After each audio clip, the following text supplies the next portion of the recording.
o Ministro não tem condições para continuar, isso já dissemos recentemente, após a própria conferência de imprensa, em que o Sr. Ministro devia ter vindo explicar de tudo o que havia para explicar, e foram mais as dúvidas que ficaram do que os esclarecimentos dados, em que revelou efetivamente, no exercício das suas funções enquanto Diretor Nacional da Polícia Judiciária, ter tido uma atuação muito pouco zelosa, sem responsabilidade, e, portanto, isso mostra-nos que não tem sequer adequação para o cargo que ocupa. E toda a situação do atrelado que ficou por explicar é uma situação muito grave, em que foi desrespeitada uma ordem de um procurador do Ministério Público, sem que haja qualquer explicação porque é que isso foi desrespeitado, se foi comunicado ao Ministério Público se a ordem ter sido desrespeitada. Portanto, houve aqui uma falta de zelo, de responsabilidade, de cumprimento da lei, de cumprimento dos procedimentos que estavam estabelecidos, nesse caso em concreto, mas também na apresentação das declarações ao Tribunal Constitucional.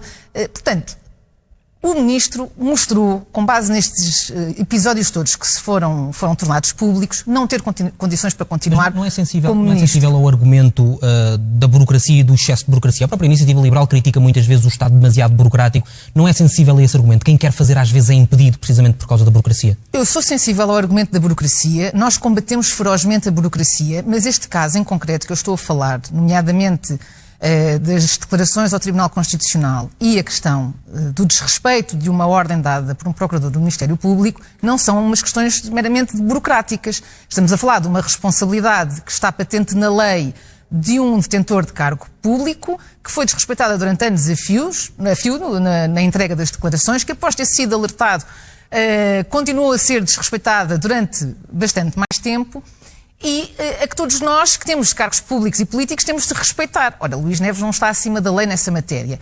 E a outra questão, então nós tivemos obras feitas por uma forma de contratação expedita, que existe exatamente para questões de segurança na Polícia Judiciária, está previsto, que pode ser rápida, expedita e sem grandes explicações, sem concurso público sequer. Então essa forma expedita é utilizada para, por exemplo, fazer obras e não é utilizada para resolver um problema de materiais sensíveis e perigosos e que obviamente tinham de ter sido destruídos.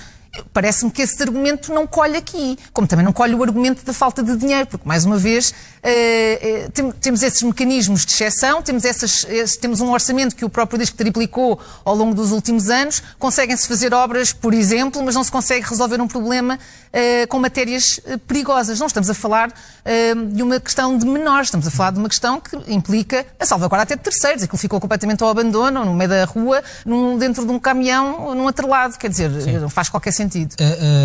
Tendo em conta essa análise que faz, o Presidente da República devia ter sido mais interventivo, de forma pública.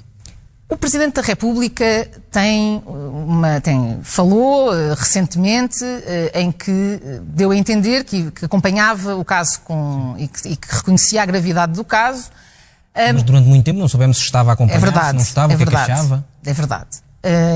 A verdade é que também o próprio Ministro Luís Neves teve 3 semanas para vir explicar o que quer que fosse. E, portanto, também me parece que, e a palavra do Sr. Presidente da República tem muito peso, que falar apenas com base naquilo que vem em títulos de jornal pode não ser avisado. E, portanto, percebo que tenha pelo menos esperado pelas explicações de Luís Neves. Agora, há uma coisa muito importante aqui, é que de facto o tempo aqui tem importância. Luís Neves teve 3 semanas a deixar o governo ser arrastado para esta situação, a deixar que as instituições fossem arrastadas para esta situação. A Iniciativa Liberal fez muita pressão para que Luís Neves fosse à Assembleia da República prestar os esclarecimentos. Luís Neves fugiu aos jornalistas inúmeras vezes a dizer que logo, quando fosse conveniente, logo daria os esclarecimentos. Tentámos que fosse à Assembleia. Isso foi impedido pelo Partido Social Democrata. Há de ir agora no início da sessão, em setembro. Há de ir em setembro, mas e até lá? Entretanto, repare, desde que ele deu a conferência de imprensa, além de todas as dúvidas que ficaram por esclarecer,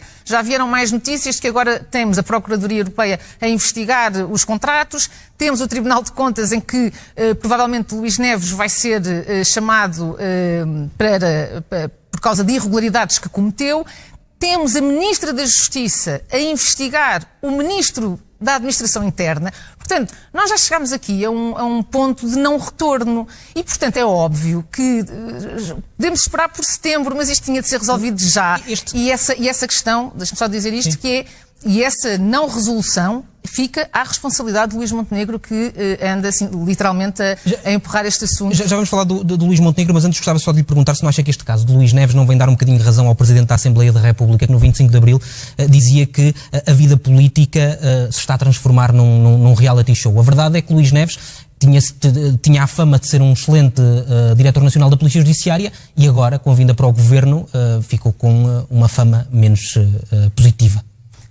As pessoas, quando vêm para os cargos públicos, políticos, sabem que estão sujeitas ao escrutínio. Uma coisa é quando começamos a invadir a vida privada das pessoas. Outra coisa é quando estamos a escrutinar o exercício das funções que elas tiveram enquanto tiveram nessas funções. Que é isto que se trata aqui. Está-se a fazer um escrutínio e uma avaliação desta pessoa, do atual Ministro da Administração Interna, Luís Neves, no exercício que ele teve enquanto detentor de um cargo público muito relevante, que é Diretor Nacional da Polícia Judiciária, que é a nossa Polícia de Investigação Criminal, que tem olhem, há pouco na peça, que faz apreensões de droga, que é uma polícia estrutural no combate ao crime no nosso país e na investigação.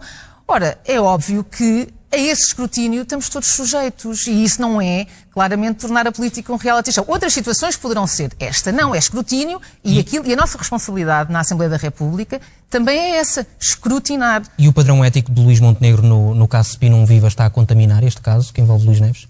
Eu acho que as situações são distintas, são ambas graves, mas são distintas. Agora, Luís Neves aqui tem uma situação que está por explicar.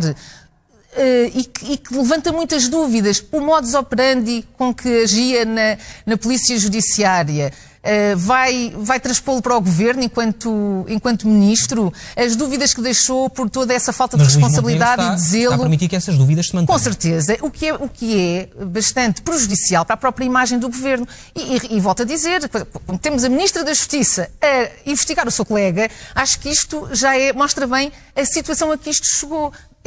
Mas quase ao insólito. Poderá mostrar que o próprio Luís Montenegro, o Primeiro-Ministro, estará a querer pressionar também o Ministro, porque não vamos acreditar que essa auditoria APJ ordenada pela Ministra da Justiça não tenha tido conhecimento do Primeiro-Ministro. Acredito que sim, acho que...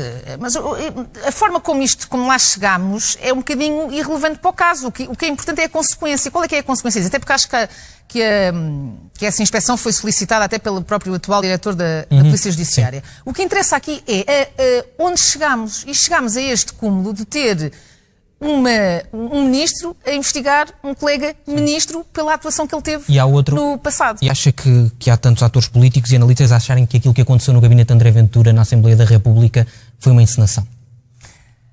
Porque isso tem muito a ver com a própria postura de André Ventura e aquilo a que nos tem habituado. André Ventura diz uma coisa e o seu contrário no dia seguinte, não é uma pessoa confiável, não se tem mostrado como tal.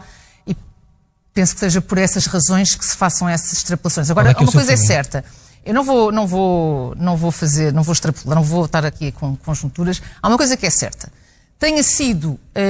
Se houve um assalto a um gabinete de um líder partidário e foram roubados documentos, isto é gravíssimo e é um atentado ao Estado de Direito, é um atentado à democracia.